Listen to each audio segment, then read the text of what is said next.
Hello everyone, स्वागत है आप सभी का आपके अपने यूट्यूब चैनल कर्मयोगी क्लासेस में। दोस्तों, इस वीडियो में हम लोग बात करेंगे कक्षा 10वीं के विषय विज्ञान के 48 महत्वपूर्ण वस्तुनिष्ठ प्रश्नों के बारे में, जो आपके मैट्रिक बोर्ड एग्ज़ाम 2023 के लिए काफ़ी इंपॉर्टेंट होने वाले हैं। तो आप लोग दोस्तों इस वीडियो को अंत तक ज़रूर देखिएगा और आप हमें लास्ट में कमेंट करके ये बताइएगा कि आप लोगों ने इन 48 प्रश्नों में से कितने प्रश्नों का सही जवाब दे पाया है।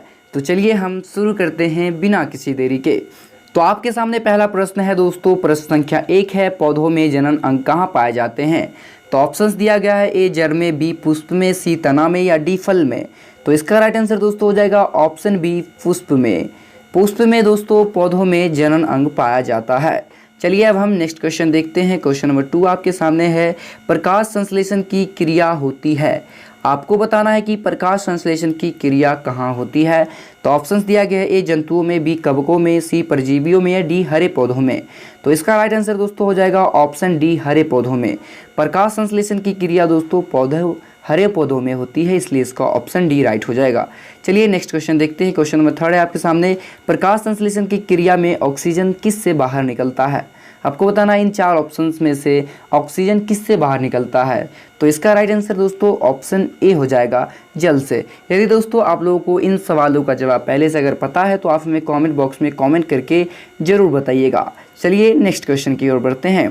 क्वेश्चन नंबर 4 आपके सामने है, जठर ग्रंथियाँ कहाँ पाई जाती है। तो इसका राइट आंसर दोस्तों हो जाएगा ऑप्शन बी, अमाशय में। जठर ग्रंथियाँ दोस्तों वो पेट में पाई जाती है, इसलिए इसका ऑप्शन बी जो है वो बिल्कुल राइट हो जाएगा।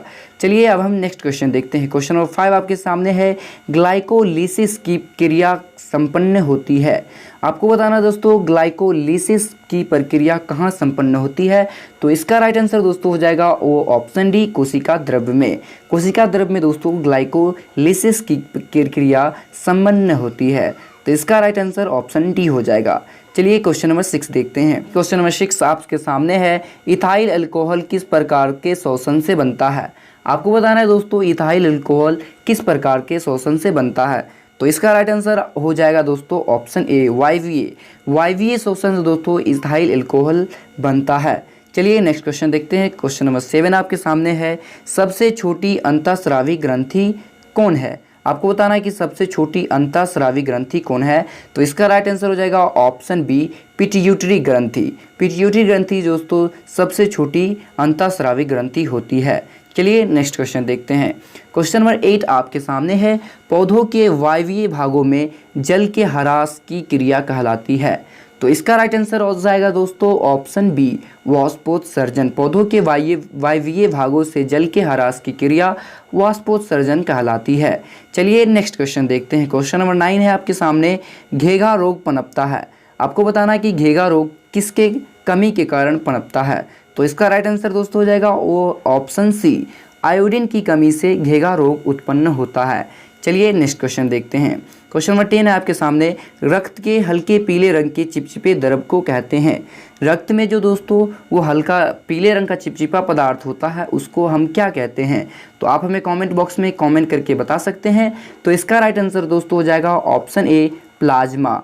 रक्त में हल्के पीले रंग के चिपचिपे द्रव को प्लाज्मा के नाम से जाना जाता है। चलिए नेक्स्ट क्वेश्चन देखते हैं। क्वेश्चन नंबर 11 है आपके सामने, रक्तचाप यानी कि ब्लड प्रेशर को मापने का उपकरण को कहते हैं, जिससे हम रक्तचाप को मापते हैं उसको क्या कहते हैं। तो इसका राइट आंसर ऑप्शन डी हो जाएगा, स्फिग्मोमैनोमीटर। स्फिग्मोमैनोमीटर से ब्लड प्रेशर को मापा जाता है। चलिए नेक्स्ट क्वेश्चन देखते हैं। क्वेश्चन नंबर 12 आपके सामने है, वाष्पोत्सर्जन क्रिया पाई जाती है। आपको बताना है कि वाष्पोत्सर्जन क्रिया कहाँ पाई जाती है। तो ऑप्शंस दिया गया है, जंतुओं में, पौधों और जंतुओं दोनों में, या ऑप्शन डी है इनमें से कोई नहीं। तो इसका राइट आंसर ऑप्शन बी हो जाएगा, पौधों में। और जंतुओं में दोस्तों उत्सर्जन पाया जाता है, ना कि वाष्पोत्सर्जन। तो वो पौधों में दोस्तों वाष्पोत्सर्जन क्रिया पाई जाती है, इसलिए इसका ऑप्शन बी राइट हो जाएगा। चलिए नेक्स्ट क्वेश्चन देखते हैं। क्वेश्चन नंबर 13 आपके सामने है, निम्नलिखित में से किसमें खुला परिसंचरण तंत्र पाया जाता है। तो इसका राइट आंसर दोस्तों हो जाएगा ऑप्शन सी, तिलचट्टा में। तिलचट्टा में दोस्तों खुला परिसंचरण तंत्र पाया जाता है। चलिए अब हम नेक्स्ट क्वेश्चन देखते हैं। क्वेश्चन नंबर 14 आपके सामने है, रक्त क्या है। आपको बताना है कि रक्त लहू क्या है। तो इसका राइट आंसर ऑप्शन बी हो जाएगा, उत्तक। रक्त जो है दोस्तों वो तरल संयोजी उत्तक के नाम से जानते हैं, इसलिए इसका ऑप्शन बी राइट हो जाएगा। चलिए अब हम नेक्स्ट क्वेश्चन देखते हैं। क्वेश्चन नंबर 15 आपके सामने है, मूत्र का पीला रंग किस वर्णक के कारण होता है? आपको बताना है कि मूत्र का पीला रंग होने की कारण क्या है। तो मूत्र का पीला रंग जो होता है दोस्तों वो यूरोक्रोम के कारण होता है, तो इसलिए इसका ऑप्शन सी बिल्कुल राइट हो जाएगा। चलिए नेक्स्ट क्वेश्चन देखते हैं। क्वेश्चन नंबर 16 आपके सामने है, निम्नलिखित में कौन एक उभयलिंगी जंतु है? आपको बताना है कि इनमें से कौन एक उभयलिंगी जंतु है। तो इसका राइट आंसर दोस्तों हो जाएगा वो ऑप्शन डी, केचुआ। दोस्तों केचुआ जो है वो एक उभयलिंगी जंतु है। चलिए अब हम नेक्स्ट देखते हैं। क्वेश्चन नंबर 17 आपके सामने है, यूरिया रक्त में कहाँ से प्रवेश करती है? आपको बताना कि यूरिया जो है दोस्तों वो रक्त में कहाँ से प्रवेश करती है। तो इसका राइट आंसर ऑप्शन सी हो जाएगा, यानी यकृत यानी लीवर से। यूरिया रक्त में लीवर से प्रवेश करती है, तो इसका ऑप्शन सी राइट हो जाएगा। चलिए नेक्स्ट क्वेश्चन देखते हैं। नेक्स्ट क्वेश्चन है आपके सामने, जैव आवर्धन प्रदर्शित करने वाला रसायन है। तो इसका राइट आंसर हो जाएगा ऑप्शन बी, डीडीटी। डीडीटी दोस्तों जैव आवर्धन प्रदर्शित करने वाला रसायन है। चलिए अब हम नेक्स्ट क्वेश्चन देखते हैं। क्वेश्चन नंबर 19 आपके सामने है, निम्नलिखित में से कौन एक प्राथमिक उपभोक्ता है?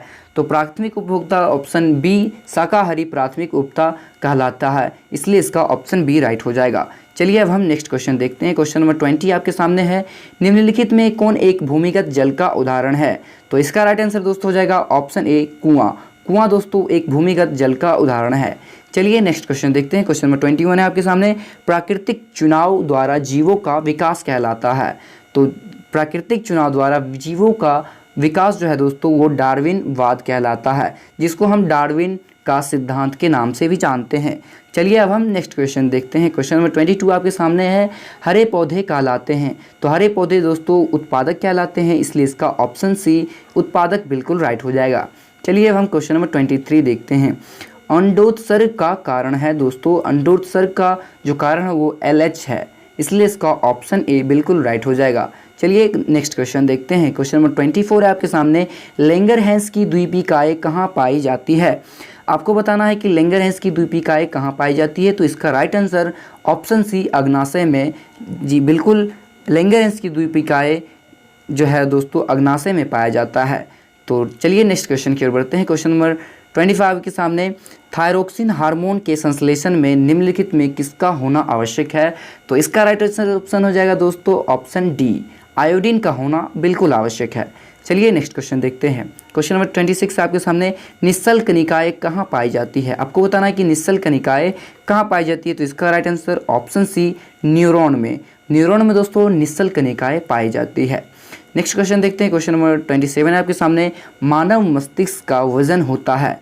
आपको बताना है कि मानव मस्तिष्क का वजन कितना होता है। तो इसका राइट आंसर ऑप्शन सी हो जाएगा, 1.2 kg से 1.4 kg के बीच।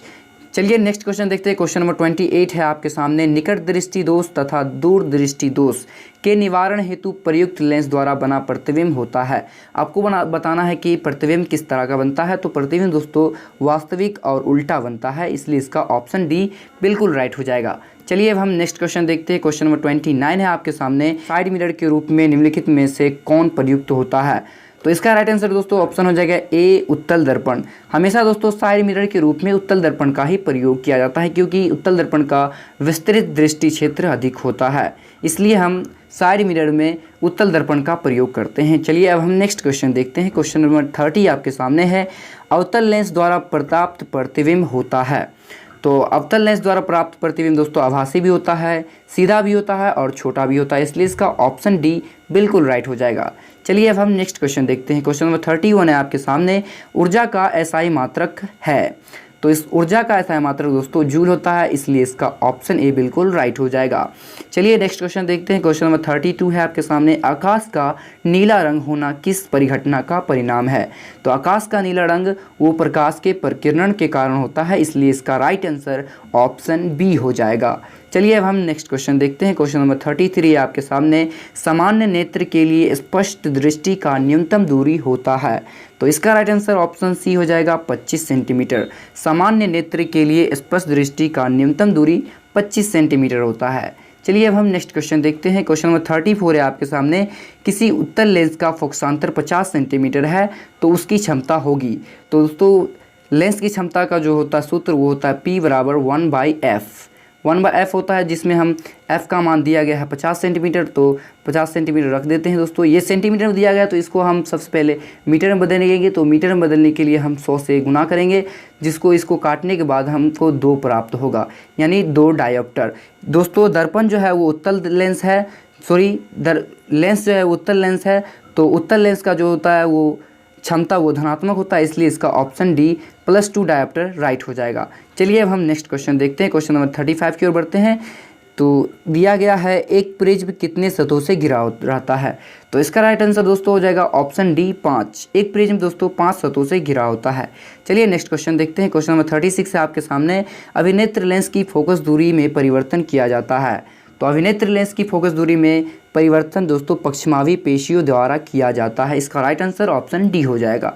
चलिए नेक्स्ट क्वेश्चन देखते हैं। क्वेश्चन नंबर 37 है आपके सामने। प्रकाश के परावर्तन के कितने नियम है? ये क्वेश्चन दोस्तों आपके लिए मोस्ट इंपॉर्टेंट है और इस वर्ष पूछने की काफ़ी ज़्यादा संभावना है, तो आप लोग इसको ज़रूर से याद कर लीजिएगा। तो इसका राइट आंसर दोस्तों ऑप्शन बी हो जाएगा 2। और साथ में आप लोग ये भी याद कर लीजिएगा दोस्तों कि प्रकाश के अपवर्तन के भी 2 नियम होते हैं।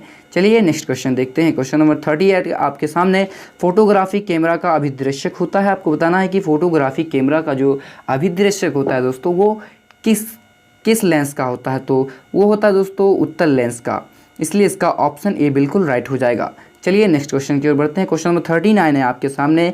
यदि एक किरण अवतल दर्पण पर लंबवत आपतित हो तो परावर्तन के बाद किरण किस बिंदु से गुजरेगी, तो हमेशा दोस्तों वो अपने फोकस से होकर गुजरेगी, इसलिए इसका ऑप्शन ए बिल्कुल राइट हो जाएगा। चलिए नेक्स्ट क्वेश्चन देखते हैं। क्वेश्चन नंबर 40 है आपके सामने। यदि एक प्रिज्म से एक वर्णिक किरण गुजरे तो इसका नहीं होगा, तो इसका नहीं होगा दोस्तों वर्ण विक्षेपण, क्योंकि प्रकाश जो है वो एक वर्णी है, इसलिए इसका वर्ण विक्षेपण नहीं होगा। चलिए नेक्स्ट क्वेश्चन की ओर बढ़ते हैं। क्वेश्चन नंबर 41 है आपके सामने। पवन विद्युत जनित्र में कुंडली को घुमाने का काम मूलतः करती है, तो गतिमान हवा दोस्तों पवन विद्युत जनित्र में कुंडली को घुमाने का काम करता है। चलिए नेक्स्ट क्वेश्चन देखते हैं। क्वेश्चन नंबर 42 है आपके सामने। कांच की अवतल लेंस की वायु में शक्ति होती है तो ऋणात्मक होती है, इसलिए इसका ऑप्शन ए बिल्कुल राइट हो जाएगा। चलिए अब हम नेक्स्ट क्वेश्चन देखते हैं। क्वेश्चन नंबर 33 है आपके सामने। निम्नांकित में कौन विद्युत का सुचालक है, तो दोस्तों ग्रेफाइट जो है दोस्तों वो विद्युत का सुचालक है, इसलिए इसका ऑप्शन बी राइट हो जाएगा। नेक्स्ट क्वेश्चन देखते हैं। क्वेश्चन नंबर 44 है आपके सामने। वक्ता त्रिज्या 1 मीटर के अवतल दर्पण की फोकस दूरी होगी। आपको बताना है कि 1 मीटर अवतल दर्पण के फोकस दूरी की जो है ना दोस्तों फोकस दूरी क्या होगा, तो फोकस दूरी का सूत्र होता है F = R/2। यहाँ R दिया गया है हमें दोस्तों 1 मीटर, इसको हम सेंटीमीटर में बदलेंगे तो 100 से गुना कर देंगे, और बट्टे में 2 है दोस्तों, तो इसको काटेंगे तो 50 सेंटीमीटर आ जाएगा। तो इसका राइट आंसर आपका ऑप्शन बी हो जाएगा 50 सेंटीमीटर। चलिए नेक्स्ट क्वेश्चन देखते हैं। क्वेश्चन नंबर 45 आपके सामने। सघन माध्यम से विरल माध्यम में जाती हुई किरण अविलंब से विचलित हो जाती है, तो वो कहाँ जाएगा, तो दोस्तों ये अविलंब से दूर जाएगा, इसलिए इसका ऑप्शन ए जो है बिल्कुल राइट हो जाएगा। नेक्स्ट क्वेश्चन देखते हैं दोस्तों। विद्युत धारा उत्पन्न करने की युक्ति है, तो ए ऑप्शन जनित्र दोस्तों विद्युत धारा उत्पन्न करने की युक्ति है, इसलिए इसका ऑप्शन ए बिल्कुल राइट हो जाएगा। नेक्स्ट क्वेश्चन देखते हैं। क्वेश्चन नंबर 47 है आपके सामने। ऊर्जा का पारंपरिक स्रोत है, तो ऊर्जा का पारंपरिक स्रोत दोस्तों कोयला है, इसलिए इसका ऑप्शन ए सी जो है बिल्कुल राइट हो जाएगा। नेक्स्ट क्वेश्चन देखते हैं। क्वेश्चन नंबर 48 है आपके सामने, जो कि इसका लास्ट प्रश्न है, तो आप लोग इसका राइट आंसर हमें कमेंट करके बता सकते हैं। तो इसका देखते हैं क्वेश्चन। कांच की एक समांतर पट्टिका पर श्वेत किरण तिरछी आपतित होती है, निम्नलिखित में कौन प्रथम अपवर्तन के साथ विघटित होगा, तो इसका राइट आंसर दोस्तों हो जाएगा विक्षेपण। तो कैसा लगा दोस्तों ये वीडियो, आप लोग हमें कमेंट करके जरूर बताइएगा, और अपने स्कोर दोस्तों हमें कमेंट बॉक्स में जरूर बताइएगा। मिलते हैं किसी नेक्स्ट वीडियो में, तब तक के लिए धन्यवाद।